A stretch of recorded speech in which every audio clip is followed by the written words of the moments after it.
Buffalo State Bengals entered Unovich Stadium looking to bounce back from a heartbreaking loss to Ithaca. For the Alfred Saxons, it was an opportunity to push their win streak to 3 after winning an overtime thriller in Brockport. Check out the Saxon on the horse, it's Alfred's homecoming game. You could tell the Saxons were fired up from the opening kickoff. Austin Dwyer cuts up the field and returns it 37 yards, zigzagging his way to the Bengals' 48-yard line. Dwyer would get rewarded at the end of the drive, plunging his way for a 1-yard score. It's now the 5th straight game the Bengals have allowed an opponent to get on the scoreboard first. After a 3-and-out, the Bengals were forced to punt. The Saxons get a good push on the line, and David Sylvester breaks free to block the punt. With the ball bouncing around, Justin Mallory pounces on the ball in Bengal territory. 4 plays later, the Saxons would capitalize. Tyler Johnson fakes an end-around and finds Chuck Beckwith wide open in the flats. Beckwith makes a move and turns it into a 16-yard score. Saxons lead 14-0. On the Bengals' next drive, Casey Kaz underthrows Justin Ragusa, and Michael Perkins makes him pay with an interception. Perkins had some space to run it back, but he runs into Rich Pete, who brings him down at midfield. The Bengals' defense would hold the Saxons to a 3-and-out, but special teams continues to have an impact in this game. Sherman Nelson waits for the ball to bounce and lets it slip through his hands. Trey Beltran will recover the fumble, setting up a 1st and goal for the Saxons. The Saxons would score 3 plays later on a 4-yard strike from Tyler Johnson to David Lee Tack. The Saxons would take a 20-0 lead, but we've got to take another look at this catch. The celebration, however, don't even get me started. Johnson fits the ball into a tight window, and Tack manages to get both feet down in bounds despite the great coverage by Jeff McDuffie. It's the catch of the game in my opinion. Thomas Gioia would miss the extra point try wide left. The score remains Saxons on top, 20-0. The game would turn into a defensive stalemate for most of the second quarter, but a Chris Hall interception appeared to shift some momentum back in Buffalo State's favor. Hall gets a lot of yards in the return. He might have a future as a returner. Buffalo State had a chance to get on the scoreboard, but Seiji Hinton was able to knock the ball loose from Ismail Brooks and recover it for the Saxons. The Bengals got the ball back one last drive before the half and finally got onto the scoreboard with a 38-yard touchdown pass from Casey Kaz to Ryan Carney. Carney juggles the ball but maintained possession before heading out of bounds. Bengals trail 20-7. The Bengals had the ball to start the second half, and Casey Kaz went back to work on their secondary, finding Mike Doherty streaking down the sidelines for a 54-yard gain. That set up a 1st and goal at the 6-yard line. On the next play, Casey Kaz appears to be looking in Cesare Lewis's direction, but a collapsed pocket forces him to roll out to his right, and he scrambles for a 6-yard score. The Bengals now trail by 6. This one is starting to get interesting. Later in the third quarter, the Bengals look like they are about to score again, but Fred Langenstein tips Casey Kaz's pass, and DJ Welsh comes down with it for an interception.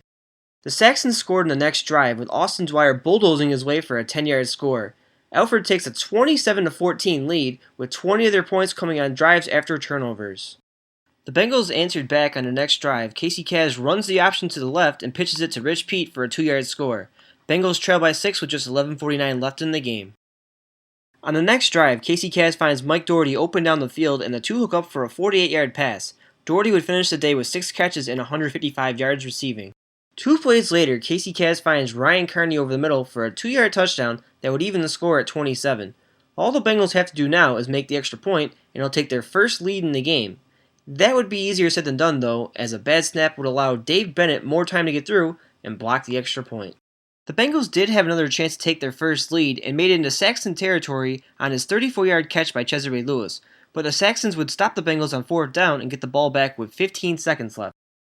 To avoid overtime, Tyler Johnson attempted a Hail Mary pass, but Chris Hall snatched the ball away from the receiver for his second interception, sending the game into overtime. The coin flip determined that Alfred would get the start on offense first at the Bengals' 25-yard line. The Saxons scored in their first possession as Austin Dwyer found a big hole for the 1-yard score to make it 33-27. This touchdown was Dwyer's 3rd of the game. On the extra point attempt, Thomas Gioia missed it wide right, leaving the Saxons with just a 6-point lead. The Bengals had the ball next, and on 3rd and goal from the 19, Casey Kaz overthrew Sherman Nelson in the end zone, with Seiji Hinton getting the interception. Instead of downing it, Hinton decides to run out of the end zone, and Rich Pete makes him pay by stripping the ball away and recovering it for a touchdown. Score is tied at 33, and an extra point would win it for Buffalo State. Game is over, right? Not so fast. Another bad snap, and we're headed to double overtime. On 4th and 2, the Bengals decided to go for it, but Casey Kaz overthrew Cesare Lewis, resulting in a turnover on downs. At this point, all the Saxons had to do is score and they win. Operating in a wildcat formation, Austin Dwyer takes it to the right and dives his way in for a 4-yard score. Alfred defeats Buffalo State 39-33 in double overtime as the Saxons celebrate Dwyer's 4th touchdown of the game. The win pushes Alfred to 3-1 while Buffalo State falls to 2-3. Now on to the post-game reaction. Devastating. It's going to be real hard to make the playoffs with 2 league losses. We have to win out or we're pretty much done.